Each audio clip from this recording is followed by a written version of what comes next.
चलिए आज 2 दिन बाद हम लोग मिले। कुछ संयोग ही ऐसा बन रहा है कि कंटिन्यू नहीं हो पा रहा था। तो हम लोग इतिहास देख रहे थे और यह आशा करता हूँ कि आप लोग अच्छे से पढ़ रहे होंगे, क्योंकि इस समय अपने आप को कंसंट्रेट करना सबसे महत्वपूर्ण है, क्योंकि दिमाग भटकेगा। इलाहाबाद के कमरे से जब बाहर आप जाएंगे तो तमाम अन्य स्रोत होते हैं जहाँ पर भटकाव होता है, लेकिन आप लोग काफ़ी गंभीर हैं तो इसलिए भटकाव नहीं होगा।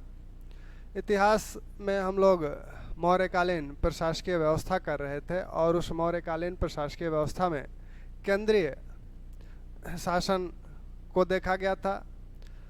मौर्यकालीन जो प्रशासकीय ढांचा था उसकी बात पहले ही हुई थी। इस मौर्यकालीन प्रशासकीय ढांचा में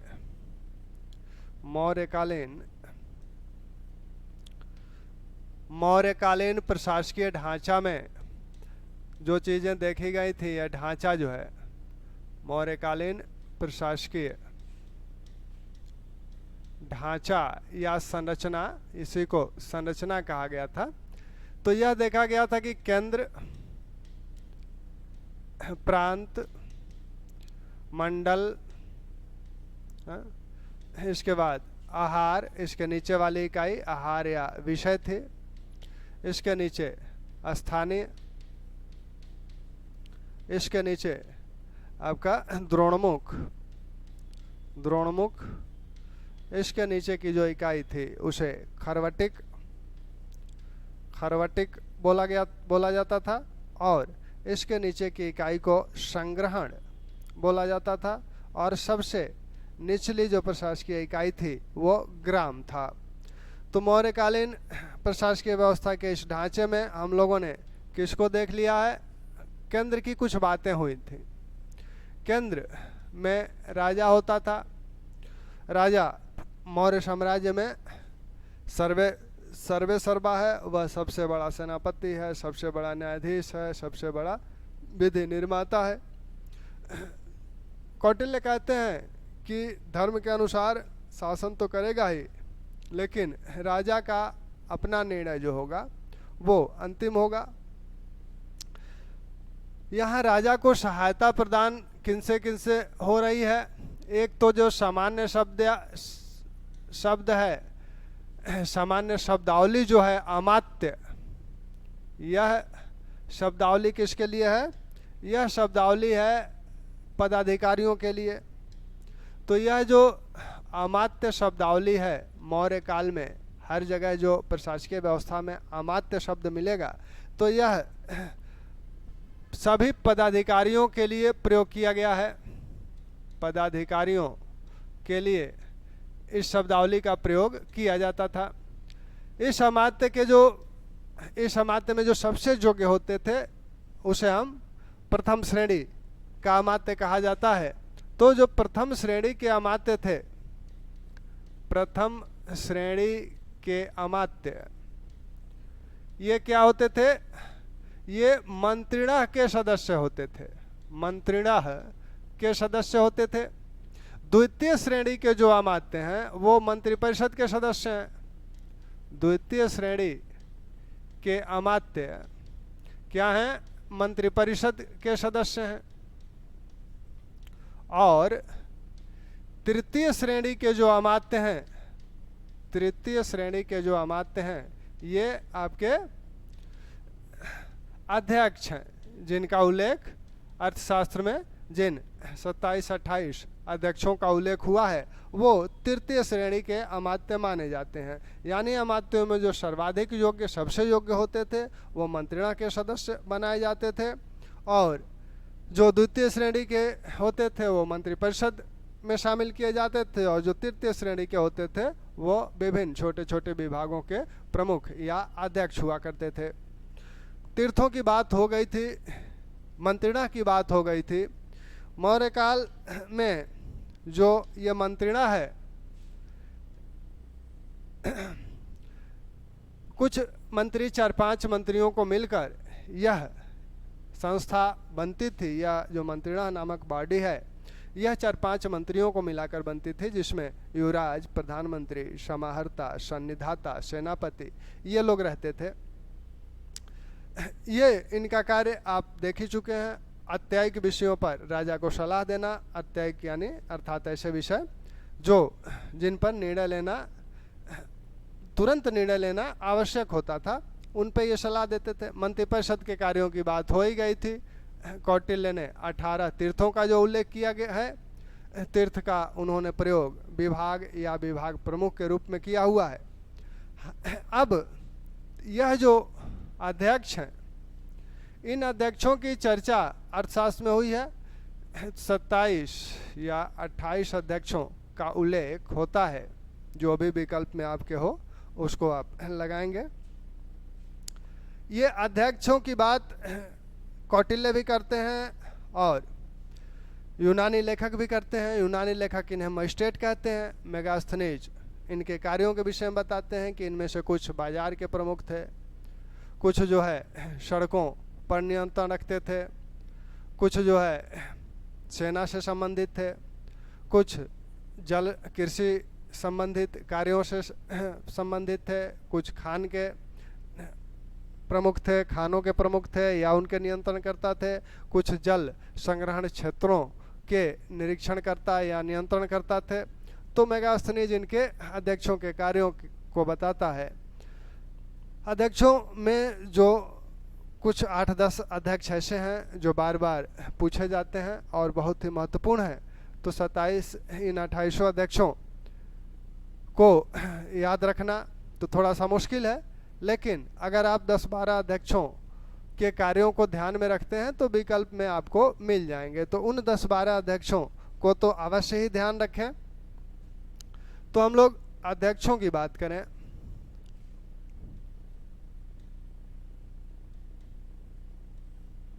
कौटिल्य के अर्थशास्त्र में इन अध्यक्षों की बात हुई है। इन्हें यूनानी लेखक क्या कहते हैं? इन्हें यूनानी लेखक मजिस्ट्रेट कहते हैं। मजिस्ट्रेट कहते हैं। इनके कार्यों के विषय में पहले अध्यक्षों को देख लिया जाए कि 8-10 जो महत्वपूर्ण अध्यक्ष हैं, जैसे आपका शीताध्यक्ष है, शीताध्यक्ष, लक्षणाध्यक्ष,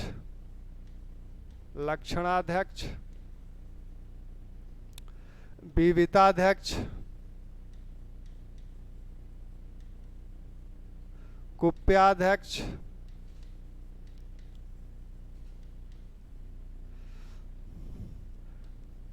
शून्याध्यक्ष,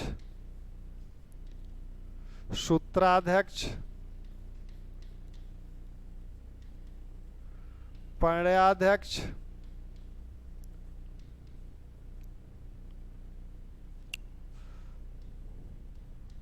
पौत्वाध्यक्ष, मुद्राध्यक्ष, संस्थाध्यक्ष,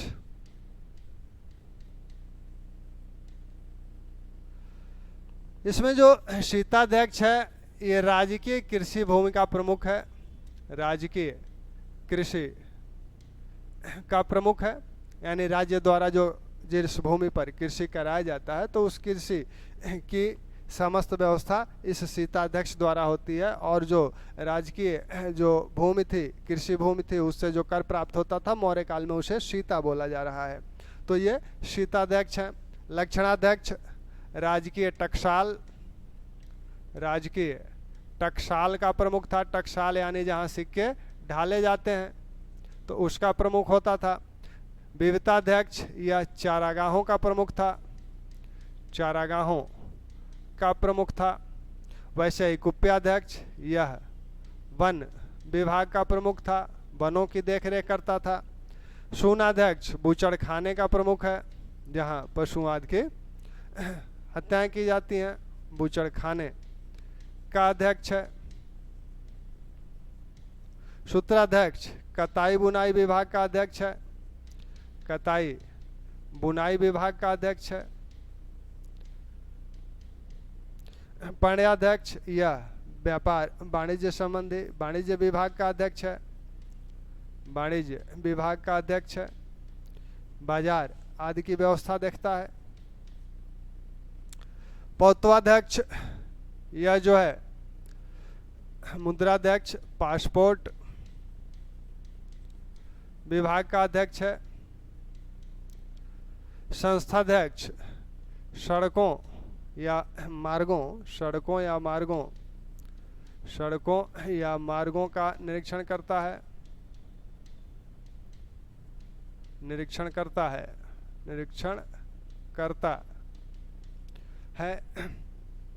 वैसे ही आपका देवताध्यक्ष यह धार्मिक मामले देखता था।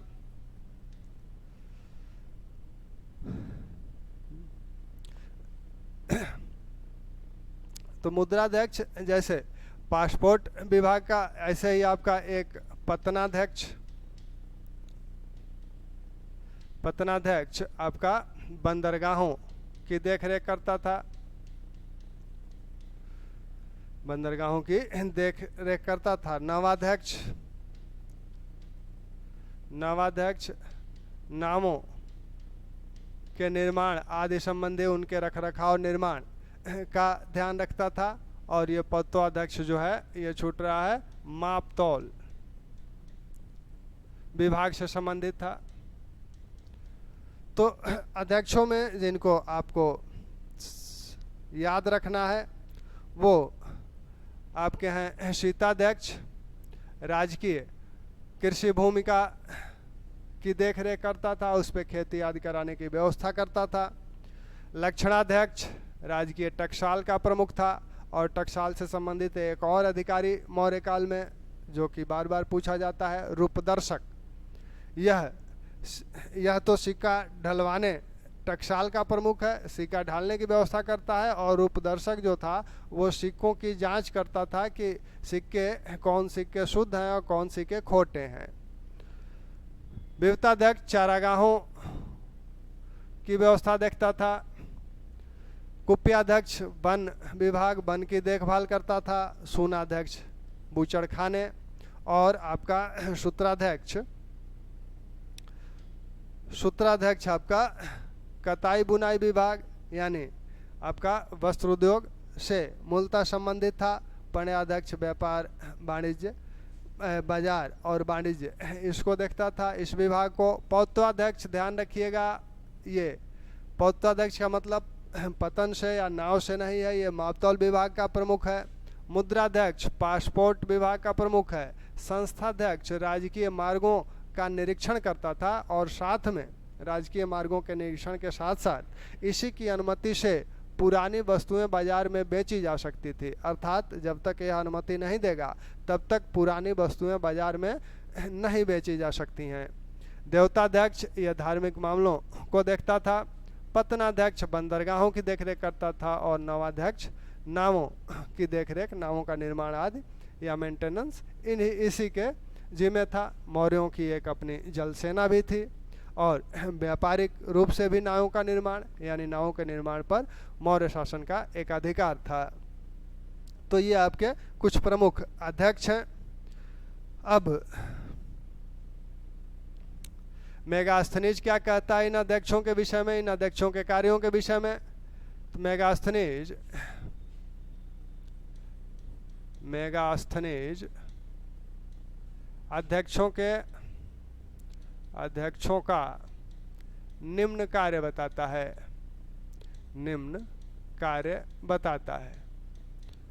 अब निम्न कार्य कौन कौन बताता है? निम्न कार्य बताता है कि ये कुछ जो है बाजार के प्रमुख थे, आप देख ही रहे हैं।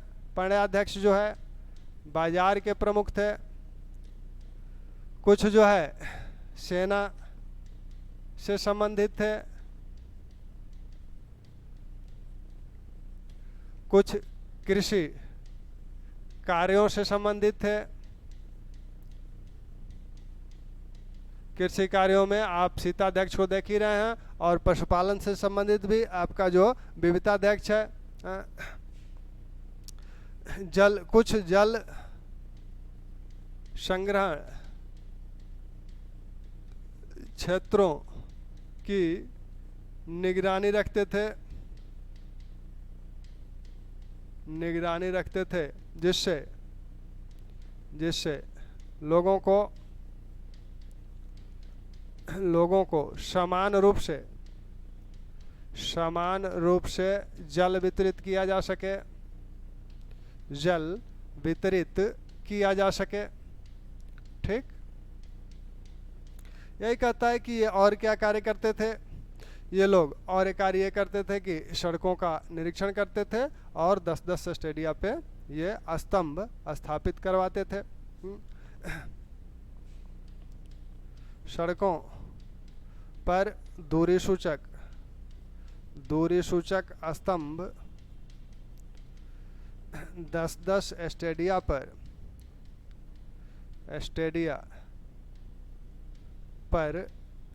स्थापित करवाते थे। 10-10 स्टेडिया पर स्थापित करवाते थे। तो ये इनके कार्य हैं। किसके द्वारा बताया जा रहा है? मेगास्थनीज के द्वारा जो कार्य बताया जा रहा है वो कार्य ये है आपका बाजार का। कुछ बाजार से संबंधित है, कुछ सेना से संबंधित है, कुछ कृषि कार्यों से संबंधित हैं, जिसमें आपका शीताध्यक्ष है, वित्ताध्यक्ष है, इस तरह से कुछ खानों के अध्यक्ष हैं। खानों के अध्यक्षों में एक नाम यहाँ लिख लीजिएगा, आकराध्यक्ष। यह खानों की देखरेख करता था, जो खनिज संसाधन जहाँ से निकाले जाते हैं, तो उन खानों की देखरेख ये आकराध्यक्ष करता था। वैसे ही कुछ जो हैं जल से संबंधित हैं, आपके जल संग्रहण, यानी मौर्य काल में आपने देखा जैसे सुदर्शन झील बनवाया था चंद्रगुप्त ने, वहाँ से नहरें निकलवाई जाती थी विभिन्न स्थानों पर, विभिन्न क्षेत्रों में जल को भेजने के लिए। तो उन क्षेत्रों का निरीक्षण करता था और ये देखता था कि समान रूप से जल का वितरण हो रहा है कि नहीं। सड़कों का निरीक्षण करते थे और 10-10 स्टेडिया पर स्तंभ स्थापित कराते थे, दूरी सूचक स्तंभ 10-10 स्टेडिया पर। तो यहाँ से एक दूसरे तरह का सवाल भी पूछा जा सकता है कि मौर्य काल में सड़कों पर दूरी सूचक स्तंभों की जो स्थापना की जाती थी वो कितनी दूरी पे की जाती थी? तो 10 स्टेडिया पे की जाती थी। ऐसे ही एक सवाल और आपका बन सकता है कि अशोक ने जो अपने 7वें स्तंभ लेख में वो जो जिक्र करता है कि हमने कुआं खुदवाया था, सराएं बनवाई थी, तो वो कुआं कितनी दूरी पे खुदवाया था? तो कहता है कि 8-8 कोस पे हमने कुआं खुदवाया था। तो यहाँ 10-10 स्टेडिया पर स्तंभ लगवाए जा रहे हैं और वहाँ अशोक द्वारा 8-8 कोस पर कुआं खुदवाया जा रहा है। तो ये आपके अध्यक्ष हैं, अध्यक्षों के कार्य हैं। अब हम लोग केंद्रीय शासन व्यवस्था हो गई है लगभग। अब राजाओं के, मौर्य राजा जो हैं कल्याणकारी राज्य हैं, तो इसकी चर्चा हम लोग अलग से करेंगे कि मौर्य राज्य कैसे कल्याणकारी राज्य था। तो उसमें राजाओं की अन्य बातें जो कल्याण संबंधी, लोक कल्याण संबंधी हैं, वो बातें वहाँ समाहित हो जाएंगी। फिलहाल अभी हम लोग प्रांतीय व्यवस्था देखें। प्रांतीय व्यवस्था में मौर्यों का साम्राज्य विभिन्न प्रांतों में बटा हुआ था। चंद्रगुप्त के समय के प्रांतों का उल्लेख तो नहीं मिलता है, लेकिन अशोक के अभिलेखों से मौर्य साम्राज्य के अंतर्गत 5 प्रांतों का उल्लेख प्राप्त होता है। तो यह माना जाता है कि मौर्य साम्राज्य में 5 प्रांत थे। वो 5 प्रांत कौन कौन थे इसको देखा जाए, और साथ में मौर्य साम्राज्य में प्रांत को क्या कहा जा रहा है। प्रांत को चक्र बोला जाता था, प्रांत को चक्र बोला जाता था, और प्रांत का जो प्रमुख होता था इसे राष्ट्रीय या कुमार बोला जाता था। तो इसे राष्ट्रीय या कुमार बोला जाता था।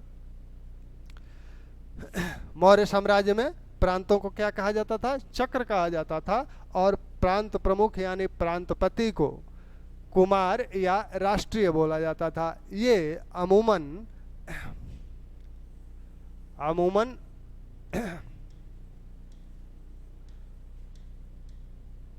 राजकुमार होते थे, यानी राजकुमारों की नियुक्ति इन पदों पर की जाती थी, परंतु अपवाद स्वरूप, परंतु अन्य लोगों की भी नियुक्ति के साक्ष्य हैं, अन्य लोगों की भी नियुक्ति के साक्ष्य हैं। जैसे गिरिनार का जो गवर्नर था चंद्रगुप्त के समय, वह क्या था? पुष्यगुप्त वैश्य। इसका उल्लेख रुद्रदामन के जूनागढ़ अभिलेख में हुआ है, और वह मौर्य वंश संबंधी लेख नहीं है, वो एक शक शासक का लेख है। और वह उल्लेख करता है कि चंद्रगुप्त का जो इस गिरिनार क्षेत्र में जो प्रमुख था वह पुष्यगुप्त वैश्य था, और अशोक के समय यहाँ का प्रमुख यवन जातीय तुषास्प था। तो यहाँ नियुक्ति करने के साक्ष्य हैं गिरिनार से ही। गिरिनार में चंद्रगुप्त के समय कौन नियुक्त हुआ था? पुष्यगुप्त वैश्य। पुष्यगुप्त वैश्य नियुक्त हुआ था। और अशोक के समय यहाँ यवन जाति का बोला गया है, यवन जातीय तुषास्प नियुक्त हुआ था। तो तुषास्प अशोक के समय और चंद्रगुप्त के समय पुष्यगुप्त वैश्य। तो यह भी मौर्य वंश से नहीं है, यह भी मौर्य वंश से नहीं है, यानी राज दरबार से भिन्न लोग भी नियुक्त होते थे। इन उदाहरणों से यह कहा जा सकता है। प्रांत जो हैं मौर्य काल में 5 प्रांत, अशोक के अभिलेखों से 5 प्रांतों का उल्लेख मिलता है, जिसमें आपका उदिच यानी उत्तरापथ, प्राच्य यानी आपका पूर्वी प्रदेश,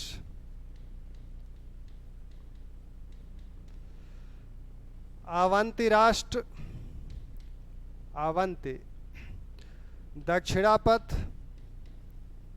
दक्षिणापथ और आपका कलिंग।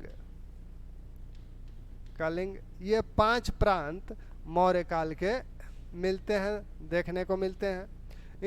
इन 5 प्रांतों की जो राजधानियां हैं, ये राजधानियां इनकी कौन कौन सी हैं? तो इनकी राजधानी अगर देखें, राजधानी ये आपके प्रांत हैं। उदिच उत्तरापथ की राजधानी आपकी तक्षशिला है। प्राच्य पूर्वी प्रदेश की राजधानी पाटलिपुत्रा थी, पाटलिपुत्र। अवंती राष्ट्र की राजधानी उज्जैन या उज्जैनी। दक्षिणापथ की राजधानी सुवर्णगिरी। और कलिंग की राजधानी तोसली थी। यही आपकी धौली है। अब अशोक क्या कहता है? वो कलिंग विजय का दावा करता है, यानी कलिंग नामक प्रांत अशोक ने मौर्य साम्राज्य में, अशोक के समय यह मौर्य साम्राज्य में था, उसके पहले चंद्रगुप्त के साम्राज्य में यह नहीं था। यानी यह कहा जा सकता है कि चंद्रगुप्त के समय 4 प्रांत थे और अशोक के समय 5 प्रांत हो गए। पहला जो आपका उत्तरापथ, जो उत्तर की तरफ है, तक्षशिला इसकी राजधानी है। प्राच्य की राजधानी पाटलिपुत्र यानी पूर्वी प्रदेशों का। अवंत की उज्जैनी, दक्षिणापथ की सुवर्णगिरी। ये बार बार पूछा जाता है, ध्यान रखिएगा। दक्षिणापथ की राजधानी मौर्य काल के प्रांत दक्षिणापथ की राजधानी कहाँ थी? तो इसकी राजधानी आपकी सुवर्णगिरी है। कलिंग की राजधानी भी ध्यान रखिएगा, तोसली है। कलिंग में 2 प्रशासकीय केंद्र थे।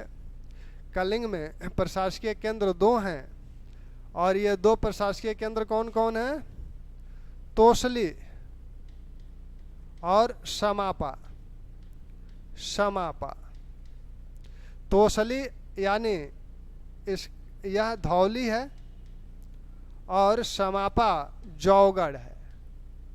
आपने 2 अभिलेख देखे थे अशोक के दो बृहद शिलालेख धौली और जौगढ़ से मिले थे, तो यह धौली ही तोसली है और जौगढ़ समापा है। तो अगर यह प्रश्न किया जाता है कि समापा कहाँ था, मौर्यकालीन प्रशासकीय केंद्र समापा कहाँ स्थित था, तो आपका कलिंग में या वर्तमान उड़ीसा में स्थित था। ठीक, ऐसे ही दक्षिणापथ के एक प्रशासकीय केंद्र जो कि यहाँ का मंडल था, उसका उल्लेख मिलता है 3 लघु शिलालेखों में, ब्रह्मगिरी जो सिद्धपुर और जटिंग रामेश्वर, जो 3 शिलालेख आपने कर्नाटक में देखे थे। तो कर्नाटक में और शिलालेख हैं, लेकिन इन 3 शिलालेखों में ईशिला नामक प्रशासकीय केंद्र का उल्लेख हुआ है, यह वहाँ का मंडल था। तो अगर यह प्रश्न पूछा जाता है कि मौर्य काल में ईशिला नामक प्रशासकीय केंद्र कहाँ स्थित था, तो वो दक्षिणापथ में स्थित था। ठीक, अब यह प्रांतपति क्या करते थे, यह जो राष्ट्रीय या कुमार हैं, यह कैसे शासन चलाते थे, तो अमात्यों और अपनी मंत्रिपरिषद की सहायता से यह प्रांतीय शासन व्यवस्था को संचालित करते थे। प्रांतों की भी अपनी एक मंत्रिपरिषद होती थी, यानी इनकी भी जैसे केंद्र में एक मंत्रिपरिषद होती थी, वैसे प्रांतों में भी एक मंत्रिपरिषद होती थी, जो प्रांतपति या राष्ट्रीय या कुमार को सलाह या सहायता देती थी। तो ये आप मौर्यकालीन प्रांतीय व्यवस्था है। अब प्रांत के नीचे की जो प्रशासकीय इकाई है उसे मंडल बोला जा रहा है। मंडल यानी आपका ये आज इसकी तुलना किससे की जा सकती है, आज इसकी तुलना कमिश्नरी से की जा सकती है। तो जो कमिश्नरी नामक प्रशासकीय केंद्र वर्तमान में होते हैं, वैसे ही मंडल नामक प्रशासकीय केंद्र प्रांत के नीचे होता था। इस मंडल नामक प्रशासकीय केंद्र का जो प्रमुख होता था, इसका जो प्रमुख है वह प्रदेष्टा होता था, प्रदेष्टा। और इसी को अशोक के अभिलेखों में प्रादेशिक कहा गया है। अशोक के अभिलेखों में इसे क्या कहा गया है, प्रादेशिक कहा गया है। अभिलेखों में इसे प्रादेशिक कहा गया है, प्रादेशिक कहा गया है। ठीक, तो अशोक के अभिलेखों का यह प्रादेशिक ही प्रदेष्टा है और इसका उल्लेख आप देख चुके हैं। यह 18 तीर्थों में एक है, यानी यह द्वितीय श्रेणी का अमात्य है, मंत्रिपरिषद का सदस्य है। यह किसके अधीन कार्य करता था, इसका बॉस कौन था, इसका बॉस जो था वो समाहर्ता था। समाहर्ता के नियंत्रण में यह कार्य करता था, यानी यह समाहर्ता को अपनी रिपोर्ट देता था। और यह कार्य किनसे कराता था, इस मंडल या कमिश्नरी क्षेत्र में जितने छोटे छोटे विभाग थे और उन विभागों के जो अध्यक्ष थे, वो अध्यक्ष इसी के नियंत्रण में रहकर कार्य करते थे। यानी अध्यक्ष किसकी अधीनता में थे, प्रदेष्टा की अधीनता में थे। तो प्रदेष्टा के नियंत्रण में रहकर अध्यक्ष कार्य करते थे और इन्हीं के माध्यम से यह प्रदेष्टा मंडल की शासन व्यवस्था को संचालित करता था। इसके नीचे की जो प्रशासकीय इकाई है उसको हम लोग देख ही चुके हैं कि इसके नीचे की जो प्रशासकीय इकाई है वह आहार या विषय बोली जाती है। और वर्तमान में इसकी तुलना किससे की जा सकती है, वर्तमान में इसकी तुलना जिला से की जा सकती है। यह जिला के समरूप है। इस आहार या विषय का प्रमुख कौन होता था, तो इसका जो प्रमुख होता था वह आहारपति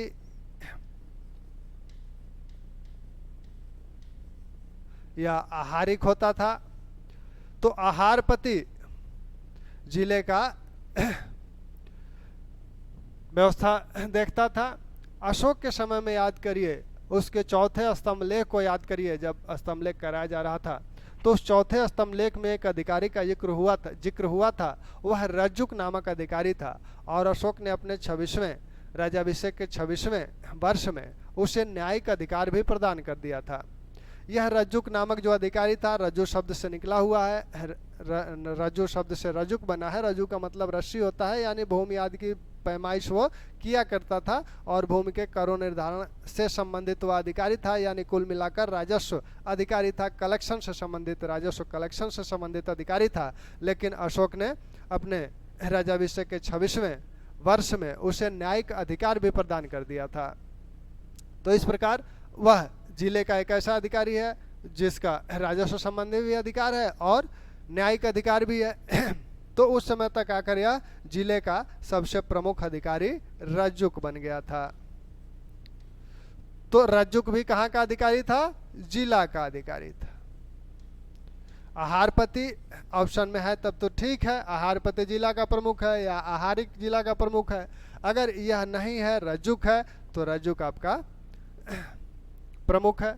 और मिला था पर इसी को, रज्जुक को क्या कहते हैं कि यह कृषकों की रीढ़ था, सीधे सीधे कृषक से जुड़ा हुआ था, राजस्व से जुड़ा हुआ था, उनके भूमि पैमाइश से जुड़ा हुआ था, उनके करों के निर्धारण से जुड़ा हुआ था। इसलिए यह एक प्रमुख अधिकारी था जो मंडल से किसानों और मंडल के बीच की कड़ी को जोड़ता था।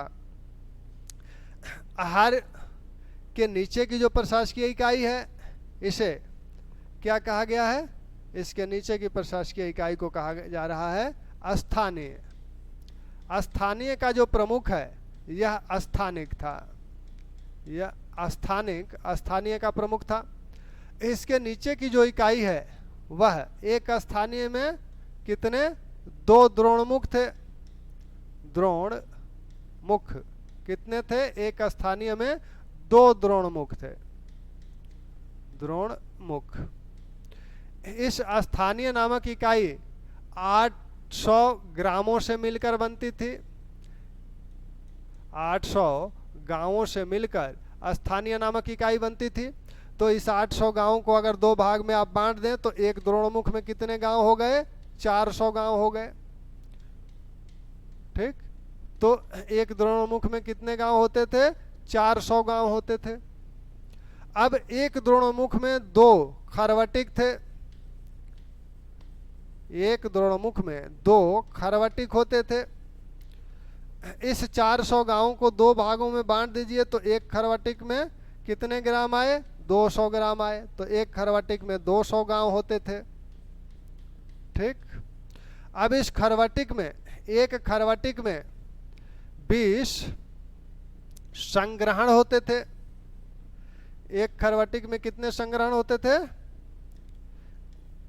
20 संग्रहण। 20 संग्रहणों से मिलकर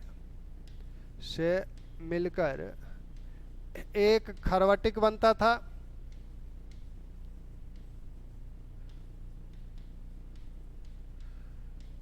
बीस संग्रहणों से मिलकर एक खरवटिक बनता है। तो एक संग्रहण में कितने गांव हो जाएंगे?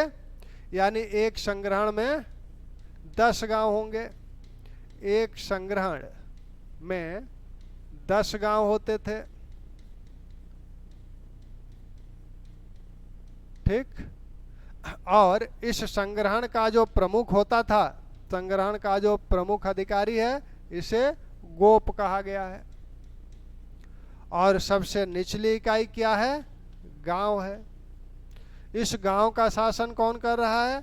गांव की शासन व्यवस्था को कौन देख रहा है? इस गांव की शासन व्यवस्था को ग्रामणी देख रहा है या ग्रामिक देख रहा है। तो ग्रामणी जो है, कौटिल्य के अर्थशास्त्र में एक ग्राम वृद्ध परिषद का उल्लेख मिलता है। ग्राम वृद्ध परिषद का उल्लेख मिलता है, यानी यह गांव के बड़े बुजुर्गों की एक परिषद या समिति या संस्था रही होगी। और जो ग्रामणी है, यह इन बड़े बुजुर्गों की जो परिषद थी उससे सलाह करके गांव का शासन संचालित करता होगा, ऐसा विद्वानों द्वारा अनुमान लगाया जाता है। इस शब्दावली के प्रयोग का यही अर्थ लगाया जाता है कि गांव के बड़े बुजुर्गों की जो परिषद थी उससे ग्रामीणी सहायता या सलाह लेकर गांव का शासन संचालित करता था। छोटे मोटे जो विवादित मामले, आपराधिक मामले होते थे, उनका निपटारा ग्राम स्तर पर ही ग्रामीण और वृद्ध परिषद की सहायता से कर लिया जाता था। ठीक। अब मौर्यों की यह जो स्थानीय शासन व्यवस्था थी वह हो गई। अब मौर्यों के शासन व्यवस्था में हम लोग देखेंगे सैन्य शासन को। पहले सैन्य प्रशासन को देख लिया जाए। सैन्य प्रशासन, सैन्य शासन या सैन्य प्रशासन जो किया जा रहा है, इसमें कुछ अधिकारियों का उल्लेख पहले ही हो चुका है। कुछ अधिकारियों के विषय में हम लोग पहले से ही परिचित हैं। उन अधिकारियों को याद करिए, इनका उल्लेख कहाँ हुआ था। सेनापति, नागरक, दंडपाल, दुर्गपाल, अंतपाल, इनका उल्लेख जहां हुआ था वो याद आया। इसका उल्लेख मंत्रिपरिषद तीर्थों में हुआ है और मंत्रिणा के सदस्य के रूप में भी हुआ है। यह मंत्रिणा का सदस्य भी था। इन चारों का उल्लेख तीर्थों के रूप में हुआ है, यानी यह मंत्रिपरिषद के सदस्य थे। तो तीर्थों में इनका भी उल्लेख हुआ है, लेकिन यह इनसे उत्तम श्रेणी का था, यानी यह प्रथम श्रेणी का अमात्य है और ये लोग द्वितीय श्रेणी के अमात्य हैं। इसका वेतनमान 48,000 पण है और मंत्रिपरिषद के मंत्रियों का वेतनमान 12,000 पण है। तो वेतनमान भी यहाँ ध्यान दे लीजिए। वेतनमान जो है मंत्रिणा का कितना है? मंत्रिणा का 48,000 पण है। पण मौर्यकालीन मानक सिक्का है, चांदी का सिक्का होता था। और मंत्रिपरिषद के सदस्यों का वेतनमान कितना था?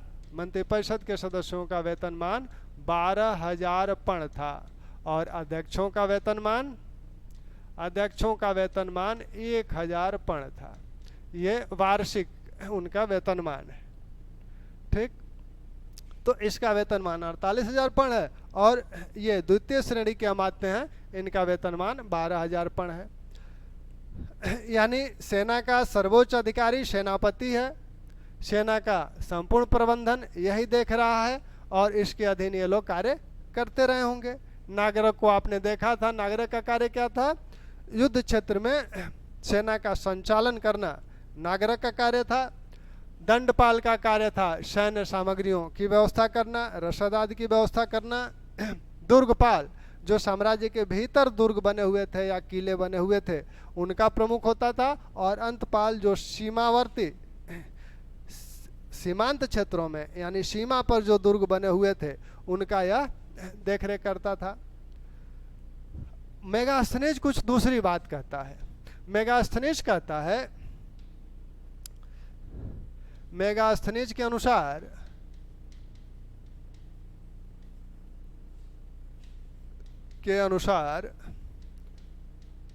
पांच सदस्यों वाली 6 समितियां मिलकर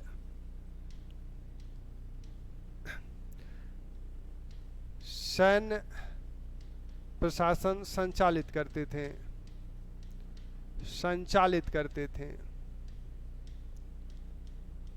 वह कहता है कि 6 समितियां थी 5-5 सदस्यों वाली, और इन 6 समितियों के अलग अलग भिन्न भिन्न कार्य थे। इन्हीं के माध्यम से सेना का संचालन होता था। अब ये 6 समितियां कौन कौन है, क्या क्या कार्य कर रही हैं? तो पहली समिति जो है इसका कार्य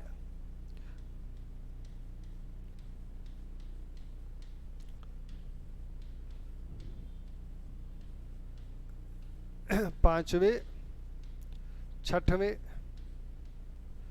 पहली समिति जो है इसका कार्य है आपका क्या करना? जल सेना का प्रबंधन। जल सेना का प्रबंधन करती थी। दूसरी समिति जो है सैन्य रसद सैन्य रसद का प्रबंधन करती थी, यानी सैन्य रसद और सामग्रियों के प्रबंधन से ये संबंधित थी। तीसरी समिति पैदल सेना से संबंधित थी।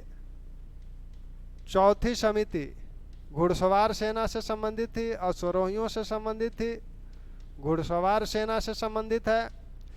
पांचवी समिति आपकी हाथियों की सेना यानी हस्ती सेना से संबंधित है। और छठवीं समिति आपकी रथ सेना से संबंधित है। तो ये 6 समितियों का जिक्र करता है। पहली समिति जल सेना से संबंधित है, दूसरी समिति सैन्य सामग्रियों और रसद का प्रबंधन करती थी, तीसरी समिति आपकी घुड़सवार सेना से संबंधित पैदल सेना से संबंधित थी, चौथी समिति घुड़सवार सेना से संबंधित थी, पांचवी समिति आपकी हस्ती सेना या गजारोहियों की सेना से संबंधित थी और छठवीं समिति रथ सेना से संबंधित थी। सभी समितियों में 5-5 सदस्य होते थे।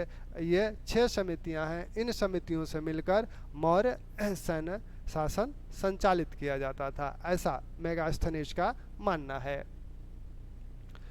ये समितियों के कार्य बार बार पूछे जाते हैं, तो इसलिए इनको ध्यान रखिएगा। मौर्य काल में सैन्य छावनी को गुल्म बोला जाता था। सैन्य छावनी जो थी इसे गुल्म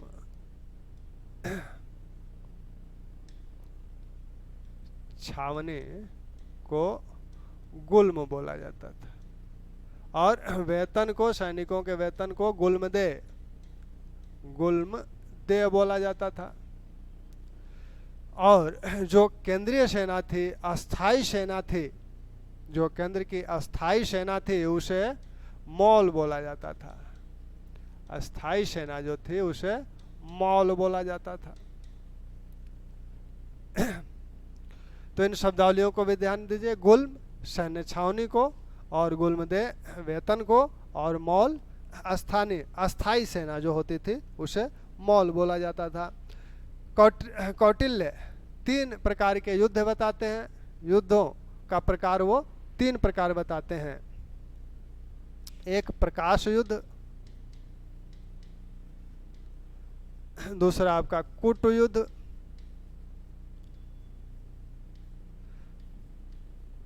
तूष्ण युद्ध। प्रकाश युद्ध आमने सामने रणभूमि में युद्ध स्थल पर जो युद्ध होता था वह प्रकाश युद्ध था। यहाँ कूट युद्ध यह छल कपट के माध्यम से किया जाता था, और इस युद्ध के माध्यम से उस जो विरोधी राजा है उसको विष देकर मारकर उसके राज्य पर अधिकार कर लिया जाता था। तो इनका ध्यान रखिएगा। इस मौर्यकालीन सेना के संबंध में कुछ लोगों के विचार, कुछ लोगों के कथन हैं जिन्हें आप पहले ही देख चुके हैं, जान चुके हैं। मौर्यों के पास एक बहुत बड़ी सेना थी। यह बात प्लूटार्क भी मानता है।